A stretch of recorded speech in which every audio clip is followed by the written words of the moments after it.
Assalamualaikum teman-teman. Bismillahirrahmanirrahim.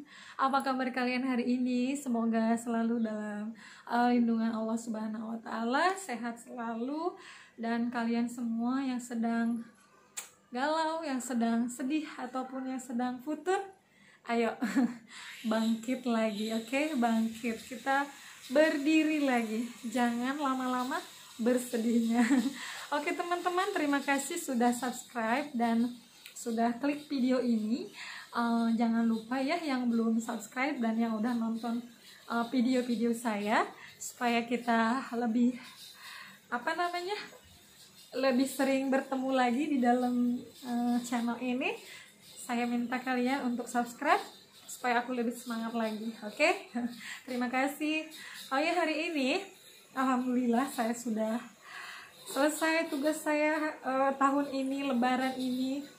Tugas sebagai owner, saya sudah selesai menggaji karyawan, memberikan mereka THR. Alhamdulillah, beban saya sudah lepas satu persatu. Tinggal saudara-saudara ya.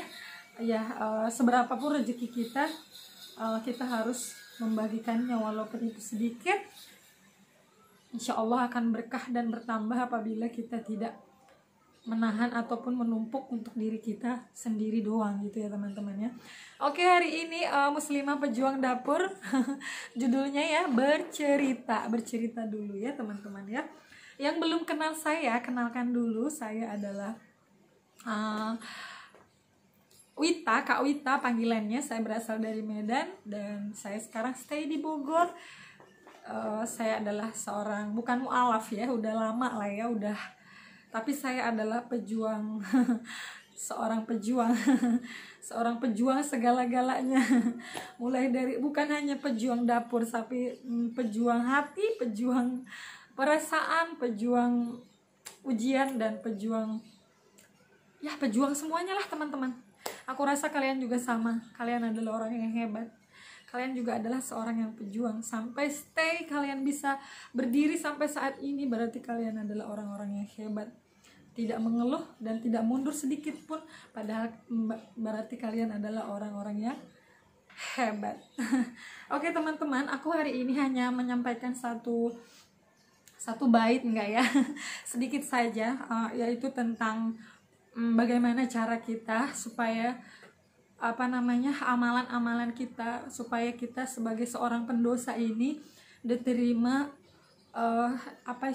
diterima taubatnya, dan bagaimana supaya kita menerima ujian dari Allah tuh yang bertubi-tubi tuh enggak hancur dan enggak makin kufur gitu ya.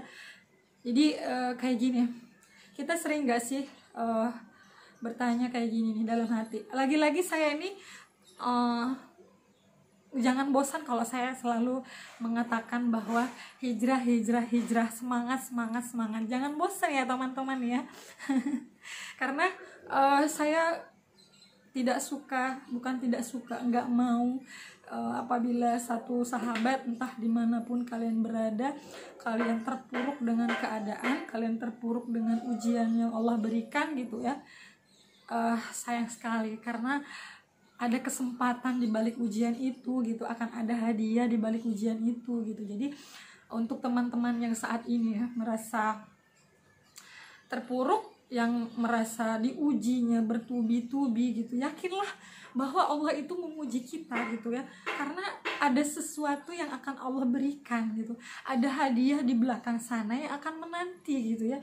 Jadi kalau misalnya Allah uji kita sekali, kita istighfar, ya Allah mungkin ini adalah karena dosa-dosaku yang lalu gitu ya, terus kita kuat dalam ujian satu itu, Allah kasih lagi yang lebih kuat lagi. Apakah orang ini kuat gitu ya, masih bertahan, apakah orang ini masih istiqomah ya kan di jalannya, atau malah dia makin hancur gitu kan. Jadi Allah itu tahu apa yang terbaik, dan Allah tahu yang terbaik dan kapan yang Allah akan mewujudkan mimpi-mimpi kita gitu. Jadi jikalau hari ini kita selalu berpikir bahwa kapan ya Allah gitu ya mimpiku diwujudkan, itu namanya mengeluh teman-teman. Jadi antara mengeluh dan antara mengeluh dan semangat tuh jangan hampir berbeda, bukan berbeda, hampir sama gitu, entar semangat, entar mengeluh, entar semangat, entar mengeluh gitu. Jadi apa ya, kita semua sudah ditakdirkan hidup di dunia ini. Yakinlah gitu bahwa apapun yang kita dapatkan, apapun yang kita punya, miliki, yakinlah itu semua adalah, percayalah itu adalah kehendak Allah gitu. Jadi apabila kita yakin gitu ya, ada rasa yakin dalam hati kita, kita nggak akan pernah merasa kesepian, kita nggak akan pernah merasakan kekurangan, kita nggak akan pernah merasa terpuruk, kesedihan yang bertubi-tubi gitu. Itu kan nggak baik ya teman-teman. Jadi itu hanya menyiksa hati kalian gitu, dan mengikis rasa cinta secara perlahan dalam hati kalian. Karena semakin orang merasakan sedih yang mendalam gitu ya, contohnya saya sendiri gitu ya, dahulu kala sedih ketika saya kehilangan keluarga, ketika saya harus memilih, bukan harus ya, saya berjuang memilih agama Islam dan meninggalkan agama saya yang lalu gitu kan. Bukan berarti saya juga adalah orang yang kuat gitu ya. Ya, saya juga terpuruk gitu, menanam kesedihan yang amat dalam karena kita memperjuangkan sesuatu untuk kita yakini, tapi Allah bilang apakah engkau kuat harus kehilangan keluargamu gitu kan. Jadi itu ujian untuk saya yakin ketika itu Allah pengen tahu saya ini sebenarnya sungguh-sungguh nggak sih gitu kan untuk pindah agama, sungguh-sungguh nggak sih kalau saya ini emang yakin bahwa dalam dada ini sudah 100%, tidak 99%, di dalam hatinya hanya ada Islam gitu kan. Saya yakin Allah itu menguji saya dari segala macam aspek, dari segala macam sudut gitu, mulai dari keluarga, mulai dari ini bla bla bla, banyak banget. Dan kalian pun pasti sama seperti itu gitu. Ada banyak ujian-ujian yang luar biasa di luar sana untuk kalian teman-teman, yang mungkin kalian sudah bisa melewatinya, yang sudah mungkin kalian menggapai, bukan kemenangan ya, karena menurut saya orang yang sabar dalam ujian Allah itu, dan dia bisa menempatkan bagaimana hatinya, bukan berarti dia harus futur gitu ya, diuji sama Allah, dia bukannya makin dekat sama Allah gitu ya, malah dia makin jauh sama Allah gitu. Padahal seringkali kita berpikir kayak gini, kalau saya berpikirnya kayak gini, tapi orang-orang entahlah, mungkin gak semua ya, karena saya banyak menemukan sahabat saya ketika dia diuji sama Allah, diuji keluarganya, diuji dia dengan suaminya, dan akhirnya dia yang tadinya sudah baik, sudah hijrah, dan saat Allah uji dia nggak istiqomah gitu, dia malah mundur, membuka semua penutup auratnya gitu kan. Itu kan berarti dia itulah tadi gitu, ujian Allah itu jangan kita salah memaknai. Bisa jadi Allah kasih bertubi-tubi gitu kan. Kalau saya berpikir tuh oh ya Allah, mungkin kau berikan ujian seberat ini gitu kan, kau berikan ujian yang menurut aku nggak mampu, tapi menurutmu mampu ya Allah gitu kan. Ada sesuatu yang menunggu di sana gitu, di belakang gitu kan. Mungkin seperti dulu saya gitu, saya ini kan antara dua pilihan gitu kan, dua pilihan teman-teman. Ketika misalnya saya udah masuk Islam, udah memilih Islam, oke, saya harus kuat, dan saya harus rela kehilangan semuanya sampai 0%. Nggak ada 0,5% pun yang bisa saya harapkan atau yang bisa saya ambil gitu.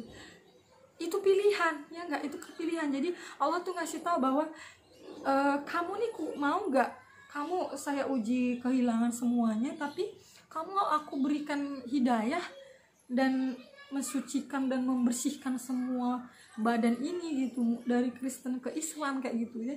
Jadi saya berpikir, oh ya mungkin Allah menguji saya dari itu gitu. Jadi ada banyak di luar sana, ketika misalnya kalian diuji dengan jodoh, keuangan, keluarga, dengan suami, istri, entah dengan mertua, entah dengan saudara, entah dengan perusahaan, atau dengan kantor, apapun lah banyak ujiannya, atau dengan hutang piutang gitu kan ya, semua itu tidak akan berakhir dengan sia-sia teman-teman, karena semua makhluk di muka bumi ini sudah Allah jamin segalanya, sudah Allah jamin solusi dari segala masalahnya, sudah Allah jamin rezekinya, sudah Allah jamin jodohnya, sudah Allah jamin kebahagiaannya gitu. Jadi kalau misalnya kebahagiaan kita itu hanya berpuncak pada harta kekayaan, itu salah teman-teman. Kelak kamu, bukan kamu, kelak kita akan merasakan dikala harta kita itu sudah habis, dikala harta kita itu sudah diambil semua Allah, kita terpuruk, kita kacau, kita hancur, iya enggak? Itu kalau kebahagiaan kita terletak di dalam harta. Tapi apabila kebahagiaan kita hanya karena mendekatkan diri kepada Allah gitu kan, ketika Allah kasih ujian, berbicara sama Allah, ya Allah, Engkau pasti memberiku ujian karena ingin aku semakin sering meminta, sering berdoa, dan sering berbicara padamu gitu. Gak mungkin Allah tuh ngasih ujian ujuk-ujuk gitu tanpa ada sebab dan ada manfaatnya di belakang sana gitu. Ketika misalnya kita diuji ujian itu kan ada banyak ya teman-teman letaknya gitu. Ketika kita punya teman yang kerjanya mungkin menghujat, ketika misalnya media sosial kita komen-komen yang gak bagus, itu kan ujian untuk kita gitu. Istighfar ya Allah, mungkin saja dosaku yang lalu belum terhapuskan gitu, mungkin saja dosa-dosaku yang lalu gitu kan Engkau berikan ujian padaku, tapi aku gak mampu menyelesaikan ujian itu gitu. Jadi jangan sampai puncak kebahagiaan seseorang itu ada di dalam hingar-bingarnya dunia. Itu nggak akan selamanya teman-teman, tidak akan selamanya.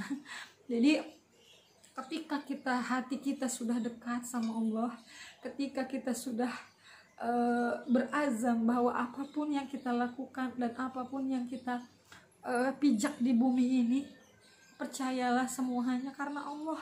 Bahkan ketika kita membasuh beras pun kita pengen gitu ya, nasi yang nanti matang ini ya Allah dimakan oleh keluargaku, anak dan suamiku, jadikanlah itu keberkahan gitu. Jadi Islam itu benar-benar sempurna teman-teman. Jadi mulai dari bangun sampai dia bangun lagi ada peraturannya gitu, ada doanya. Islam itu sempurna, maka banggalah kamu ketika hari ini memiliki agama Islam.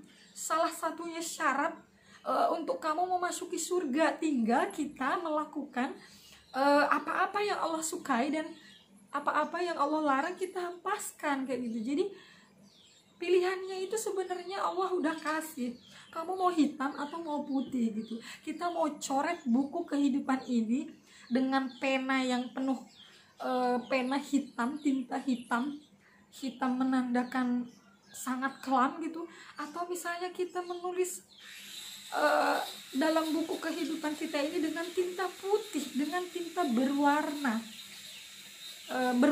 dalam arti bahwa endingnya semua yang kita punya di dunia ini hanya milik Allah gitu. Jadi gini teman-teman, kalau kalian semakin dekat sama Allah, saya yakin, karena saya merasakannya, semakin kita dekat sama Allah, semakin kita sering berbicara sama Allah dalam doa, sering ngobrol bersama Allah dalam sujud, dalam doa gitu kan, enggak ada lagi yang kita inginkan di dunia ini muluk-muluk, ngerti gak? Misalnya, ya Allah aku pengen punya istana yang megah, boleh gak sih bercita-cita seperti? Boleh. Allah itu maha kaya, maha memiliki semua apa yang di bumi ini yang kamu mau, silahkan minta sama Allah gitu. Tapi bagi seseorang, bagi kita yang sudah ada keimanan di dalam dada kita gitu kan, ada rasa sayang kepada Allah gitu, ada rasa ngefans sama Rasulullah gitu ya, dengan segala macam perjuangan hidupnya beliau gitu, nggak akan ada namanya kita itu menumpuk harta teman-teman. Benar. Jadi ketika tumbuh sedikit keimanan, sedikit demi sedikit di dalam hati kita gitu ya, ketika kita punya sesuatu, kita nggak akan sungkan membagikannya. Tapi merugilah kalian yang mempunyai segalanya tapi bersedekah 50.000 perak aja kalian susahnya minta ampun gitu. Nah itu ujian dalam diri kalian sendiri gitu, bahwa begitulah ujiannya. Kamu punya segalanya tapi kamu nggak bisa bersedekah. Ya kan sering nggak dengar orang cuma pemulung sampah, teman-teman, kakek nenek gitu ya, yang menurut kita tuh nggak mungkin deh berhaji gitu ya, cuma mulung sampah dan rumahnya kumuh di bawah jembatan. Beliau bisa umroh, beliau bisa naik haji teman-teman, beliau bisa mendatangi rumah Allah. Kenapa kita enggak? Kenapa kita enggak? Kita mampu ya enggak? Kita punya segalanya, kita punya ini, kita punya itu, kita punya tenaga, kita punya kerjaan, tapi kenapa kita enggak bisa? Dan enggak punya jalan yang mulus untuk menemui rumah Allah gitu. Kadang itu yang membuat saya gimana ya, ya Allah gitu ya, apakah mungkin ini juga adalah ujian darimu gitu. Begitu inginnya aku pengen banget apa istilahnya mengunjungi rumah Allah gitu ya di sana. Saya pengen banget menyaksikan sejarah-sejarah tapak kaki Rasulullah gitu di sana gitu. Tapi agaknya teman-teman kadang-kadang agak susah gitu. Mungkin uangnya udah saya sisihkan nih untuk umroh misalnya. Nanti selanjutnya ada kebutuhan harus dipakai. Dan saya bertekad sama Allah tuh, ya Allah baiklah, jika emang ini adalah ujian untukku gitu kan, biar bagaimanapun aku akan terus menabung untuk berangkat ke sana gitu. Kadang suka malu teman-teman, malu dalam arti gini, mereka cuma pulang sampah, tukang bubur, mereka cuma aduh teman-teman jual kopi di pinggir jalan, mereka udah berangkat duluan gitu. Malu sama diri sendiri, malu sama Allah gitu. Lebih ada apa istilahnya, kita lebih punya daripada mereka. Kenapa kita susah? Itu ujian terletak pada diri kita sendiri gitu. Jadi jangan sampai kita punya segalanya, kita punya apa yang kita mau hari ini, kita punya tas branded 100 juta hari ini gampang kita beli gitu kan. Jangan bangga dulu, jangan merasa bahagia dulu, jangan merasa kita terlena dulu. Bisa jadi Allah itu membiarkan semua kemudahan yang ada di dalam diri kamu tanpa ada ujian. Bisa jadi gak ada keberkahan gitu di dalamnya gitu. Dan semua pertanggungjawaban apapun yang kita lakukan di dunia ini nanti semua akan dipertanggungjawabkan di sana teman-teman. Jadi jangan sampai kita kalah dengan seseorang yang gak memiliki apa-apa, tapi dia mampu bersedekah, dia mampu membayar zakat, dia mampu membayar segala macam kesusahan di sekitarnya, sedangkan kita enggak. Ya enggak, karena saya suka mikir, ya Allah gitu kan, saya masih punya raga yang kuat, maksudnya ya jiwa yang semangat, saya masih punya tangan yang kuat untuk berdoa dan meminta sama Allah gitu. Tapi kenapa tatkala kita itu sangat pelit untuk mengeluarkan sesuatu, mengeluarkan harta kita hanya secuil untuk orang lain gitu. Pernah gak sih berpikir kayak gitu? Jadi jangan sampai kita ini merasa nyaman dengan segala apa yang kita punya.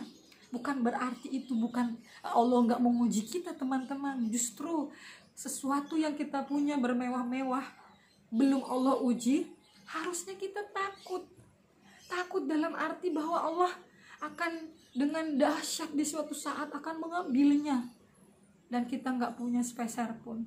Apa kita siap? Ya nggak? Jadi itu tadi kenapa kalau saya bilang kebahagiaan seseorang itu terletak pada materi, nggak akan abadi selamanya. Tapi kalau kebahagiaan kita terletak pada janji-janji Allah, pada perintah Allah, pada sesuatu yang Allah firmankan di dalam Al-Quran gitu, yakinlah kita nggak akan pernah menyesal teman-teman. Belajar agama itu nggak akan pernah menyesal. Nggak ada yang namanya belajar agama dia dari jadi pemabuk, nggak ada yang namanya belajar agama dia jadi seorang pelacur, nggak ada. Yakinlah.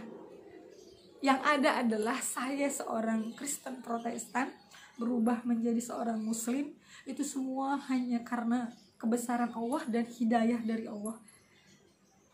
Dan kalau kata orang lain bilang begini, hidayah itu tunggu aja nanti juga dapat hidayah. Enggak teman-teman, hidayah itu dicari. Kamu mau nggak nyari hari ini, nanti kamu cari. Kalau misalnya nggak ada niat terisak dalam hati kamu untuk mencari perubahan, misalnya contoh, ya Allah aku pengen banget berubah, setidaknya hari ini misalnya aku sudah banyak melakukan kesalahan, hari ini aku sudah menggunakan mulut ini tidak baik, hari ini aku sudah menggunakan hati ini banyak tinta hitam, hari ini aku tidak menutup aurat, hari ini aku masih memakan uang haram, hari ini aku masih bekerja di tempat yang tidak dibolehkan. Proses hijrah itu berproses teman-teman. Tapi kalau kamu bisa saklek pada diri kamu sendiri dan benar-benar yakin 100% pada Allah, itu lebih bagus lagi. Tapi saran saya bagi kalian seorang yang pemula, biar tidak kaget, biar tidak shock, kalau kalian mau hijrah, carilah satu guru yang kamu percaya, yang kamu yakin bahwa guru itu akan membawa kamu ke jalan yang baik, akan memberikan kamu satu ilmu Islam yang tanpa batas. Cari, ada banyak orang-orang baik di sekitar kamu teman-teman. Cari orang itu, dimana keberadaannya supaya bisa menuntun kamu. Karena kalau kita berubah sendiri tanpa penguatan orang lain, karena hidup kita kalau nggak berjamaah nggak akan kuat teman-teman. Yakin, kalau kita nggak berjamaah kita nggak akan kuat. Contoh, kalau berjamaah itu kita mengkaji Islam, kita punya banyak sahabat yang luas di wilayah sana, daerah sana dengan pemikiran yang sama, itu rasanya nyaman teman-teman. Nyaman ada. Yang kedua, kita merasa terpelajar itu maksudnya usia kita ini nggak sia-sia gitu. Jadi yang namanya belajar Islam itu enggak melulu yang harus kamu tahu itu adalah sholat, zakat, umroh, ibadah itu terus. Enggak. Islam itu luas teman-teman. Pembelajaran Islam itu luas dan Allah menuliskan semuanya ada di dalam Al-Quran gitu kan. Apa yang ingin kamu bahas, apa yang pengen kamu kejar di dunia ini ada di dalam Al-Quran gitu. Mulai dari pertanian, kehutanan, kelautan, tentang hewan, tentang tumbuhan, tentang bumi, tentang laut, tentang manusia, tentang bernegara, tentang pernikahan, tentang berakikah, tentang bertransaksi, tentang segala macam teman-teman. Islam itu mengaturnya. Itu mengapa dikatakan bahwa Islam itu adalah Islam yang paripurna. Maka ketika kita sudah mengazamkan diri kita untuk hijrah, ayolah pelajari Islam itu sedikit demi sedikit. Bukan berarti saya adalah sempurna ya teman-teman. No, saya juga masih belajar. Tapi bagi saya sebagai darah orang Batak yang masuk Islam dari Kristen ke Islam, contoh saya teman-teman masuk agama Islam dulu ketika misalnya Allah di dalam surat An-Nur ya, kalau nggak lupa ya, pakailah penutup aurat, memakai khimar dari ujung rambut sampai ujung kaki. Berarti pertama kita memakai khimar teman-teman, kita memakai kalau di Indonesia dibilangnya ini gamis, kalau orang ini bilang ini jilbab ya, gamis jilbab tanpa sekat gitu kan, memanjang, dan memakai kaos kaki itu. Dan saya enggak ambil pusing, saya enggak bilang nanti deh saya berkerudungnya kalau udah nikah, nanti deh saya berjilbabnya kalau udah punya jodoh, kalau udah kerja, kalau udah ini. Enggak. Jadi saya itu tipe kalau udah tahu sesuatu dan itu berdasarkan dari aturan Allah dan sumbernya ada dalam Al-Quran, saya nggak akan banyak cengcong, nggak bakal banyak alasan gitu. Saya kan langsung brek Dan saya berdoa sama Allah, ya Allah, bantu aku memakai penutup aurat ini, bantu aku, berikan aku kemudahan, dan kuatkan hati aku ketika aku diuji dengan banyak mulut di luar sana. Alhamdulillah teman-teman, saya ingat sekali ketika saya mengucapkan syahadat masuk Islam itu di waktu setelah zuhur. Aduh, saya nggak tahu kenapa ya, kalau udah cerita itu saya merinding gitu. Setelah zuhur, saya ingat banget ada seorang ustadz dan ada juga teman-teman saya yang mengantarkan gitu kan untuk saya diislamkan. Dan di sana ustadznya menjelaskan kalau ini kan niqab ini kan saya mengambilnya sunnah teman-teman, tidak wajib. Yang wajib itu sampai di ujung kaki ya. Jadi jangan sampai kita pakai niqab tapi nggak memakai alas kaki, nggak pakai kaos kaki, telapak kaki kita kemana-mana. Kita meninggalkan yang wajib dan memakai yang sunnah, jangan terbalik gitu ya.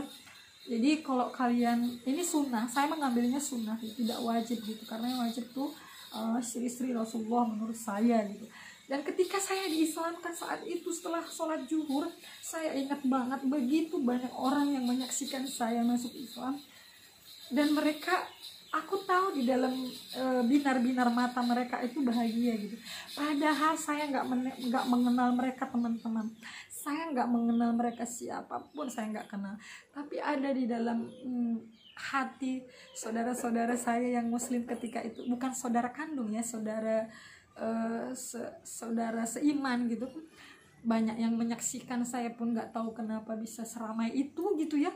Dan qadarullah, saya merasa sangat terharu ketika ustadznya bilang bahwa sebagai seorang wanita muslimah maka ini kewajibanmu gitu kan, menjaga kehormatanmu, menjaga pergaulanmu, dan menjaga semua apa yang Allah titipkan padamu gitu kan. Jadi ustadznya menjelaskan seperti itu. Saya ingat banget nasihatnya.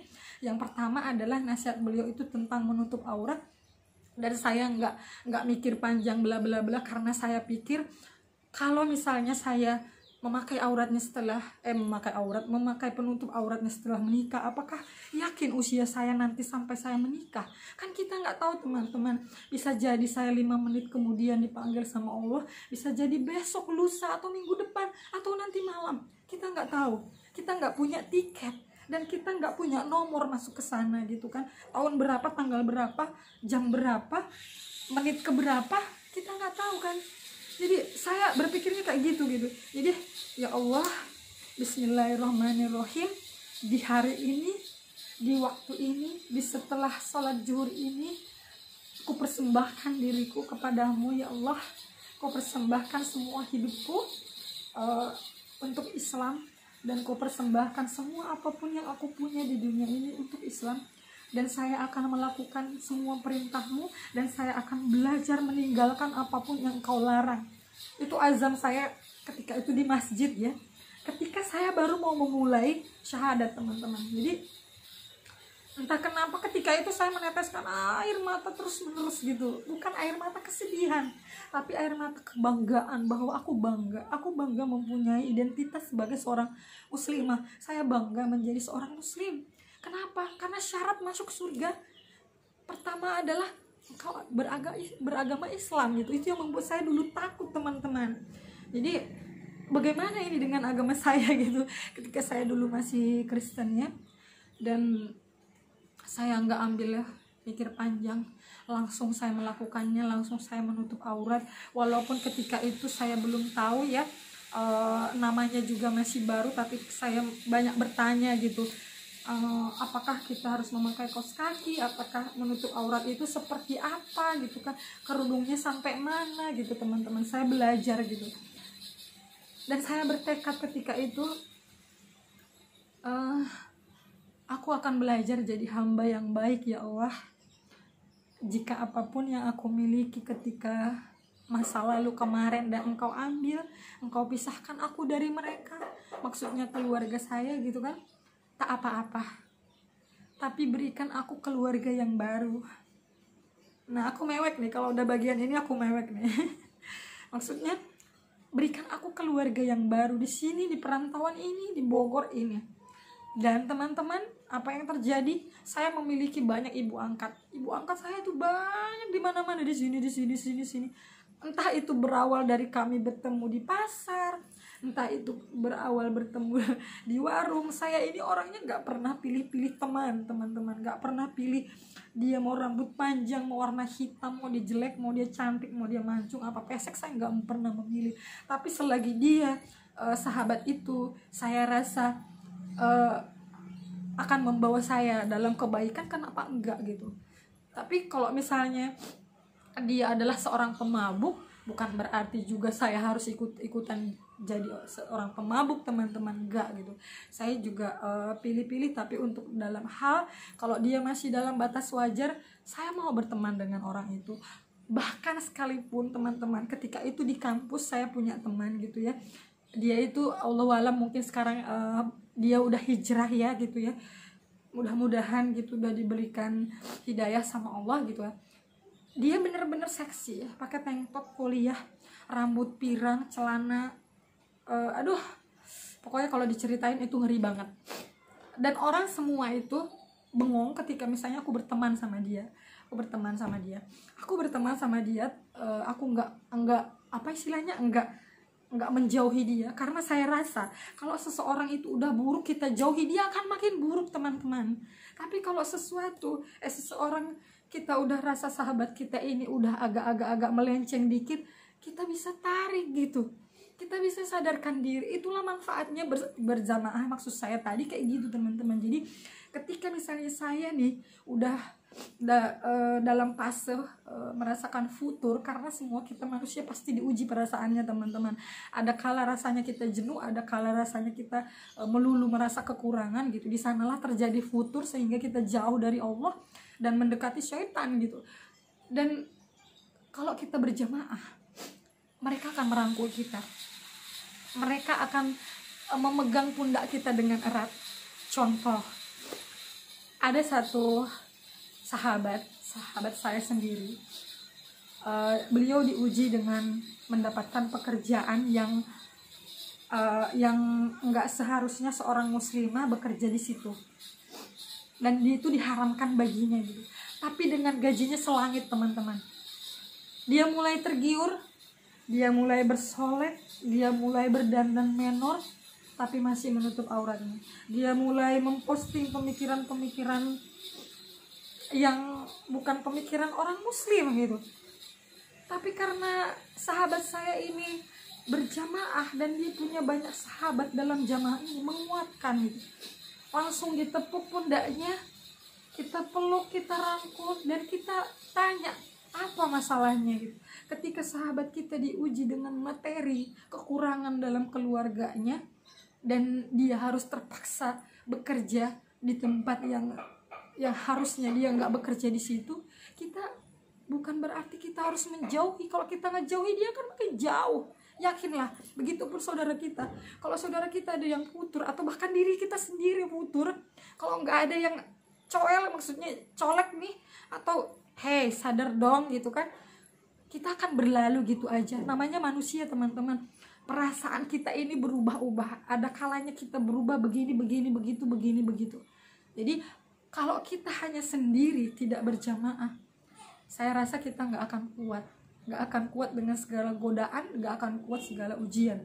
Begitupun saya, ketika misalnya dulu ujian saya tentang kehilangan, dan mulai terpuruk, dan mulai dulu Allah kok gini ya gitu, padahal kan nggak boleh kayak gitu, itu namanya mengeluh gitu kan. Tapi ketika karena saya berjamaah, teman saya datang satu persatu, hey Wita, begini, begitu. Saya melek lagi, oh astagfirullahalazim gitu kan. Itu fungsinya berjamaah, saling menguatkan. Kalau ada saudaramu yang kekurangan, kasih gitu kan. Atau bahkan saya ini orangnya, teman-teman, saya rela memberikan contoh. Saya punya uang makan ketika itu kuliah, 1 minggu itu cuma 80.000, itu tahun 2009. Itu satu-satunya uang yang saya pegang. Tapi ketika teman saya kesusahan, dia datang, dia bilang, aku gak bisa ujian, Wit, aku belum bayar, kurangnya segini segini. Padahal teman-teman yang aku punya cuma selembar-lembar itu gitu, cuma segitu-gitunya. Tapi kalau mungkin bukan darah orang Batak ya, emang saya tipenya kayak gini gitu. Saya rela ngasih dia uang saya yang segitu-gitunya, dan untuk makan saya pun saya nggak pedulikan, dan saya sering melakukan itu gitu. Jadi saya lebih sering membahagiakan orang lain, bahkan lupa membahagiakan diri saya sendiri gitu. Karena menurut saya membahagiakan orang lain adalah kebahagiaan diri saya gitu. Nggak tahu kenapa teman-teman, ketika misalnya aku punya secuil tempe pun aku rela membelikan itu ke orang lain, padahal di rumah aku juga nggak ada lauk gitu kan. Bukan aku merasa menyesal, enggak, aku merasa bahagia ketika aku melihat ada senyum orang lain untukku gitu. Senyum dia, senyum bersyukur sama Allah gitu. Coba deh, obat penyakit hati, obat penyakit badan, obat penyakit dalam diri kita ini, cobalah dengan banyak bersedekah teman-teman. Yakin mukjizatnya sangat gede banget. Mukjizatnya itu benar-benar luar biasa, dan kalian akan merasakan perbedaan kehidupan dari fase satu fase terus sampai nanti kita tua lah nanti gitu. Jadi bahagialah dengan kita dekat sama Allah. Jangan bahagia hanya karena dunia, karena ketika Allah ambil semua yang akan kamu punya, yakin kamu akan hancur. Karena kebahagiaan itu tidak terletak pada materi, tapi kebahagiaan itu terletak pada keimanan, terletak kepada ketaatan kita sama Allah. Belajar sedikit demi sedikit. Kalau hari ini kamu bisanya memberikan kebaikan hanya secuil, nggak apa-apa, sedikit-sedikit aja, sedikit-sedikit. Hari ini kamu belum bisa memakai kaos kaki, nggak apa-apa, pakai gamis dulu, tapi besok kamu belajar pakai kaos kaki, karena itu adalah aurat kamu gitu. Kan kita nggak mau teman-teman, kalau seorang wanita keluar dari rumah selangkah dia tidak menutup aurat, maka selangkah pula ayahnya atau kakak kandungnya yang laki-laki mendekati api neraka. Itu sahih loh gitu kan ayat itu. Apakah kita mau? Enggak kan? Walaupun ayah saya seorang Kristen, saya berpikirnya begini, karena sekarang saya sudah menikah, surga saya ada di tangan suami saya. Jadi kalau suami saya tuh bilang seperti ini, kamu kalau keluar rumah perhatikan dulu apakah gamismu itu nerawang, apakah kerudungmu itu nerawang atau enggak, ngaca dulu. Karena kalau kamu udah di luar sana, apapun yang kamu lakukan adalah tanggung jawab saya. Ketika kamu menutup auratnya setengah-setengah, tanggung jawab saya. Ketika kamu menggunakan mulut menggibah dan melakukan transaksi yang haram, adalah tanggung jawab saya, kata suami saya. Jadi kalau kamu pengen saya masuk surga, tolong bersikaplah yang baik di luar sana, dan jadilah ya wanita muslimah yang seutuhnya gitu teman-teman. Karena semua apapun yang kita lakukan, kalau kita sudah menikah, itu adalah tanggung jawab suami kita. Jadi kita kan nggak mau toh suami kita terjun ke neraka gitu. Kita pengennya semua berkumpul di surga, iya nggak teman-teman?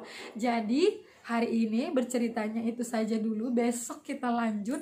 Boleh kalian request di komen ya di channel saya. Kalian mau motivasi apa, tentang apa, kasih saya ide, nanti insya Allah saya akan belajar lagi. Dan teman-teman, kebaikan semua adalah milik Allah Subhanahu wa Ta'ala, dan saya hanyalah seorang pendosa. Saya adalah seorang manusia yang tak sempurna, maka mohon maaf lahir dan batin apabila ada sesuatu dari kata saya yang menyakitkan hati kalian. Jauh di lubuk hati saya yang paling dalam, saya sangat mencintai kalian semua, sahabat muslimah yang jauh di sana. Assalamualaikum.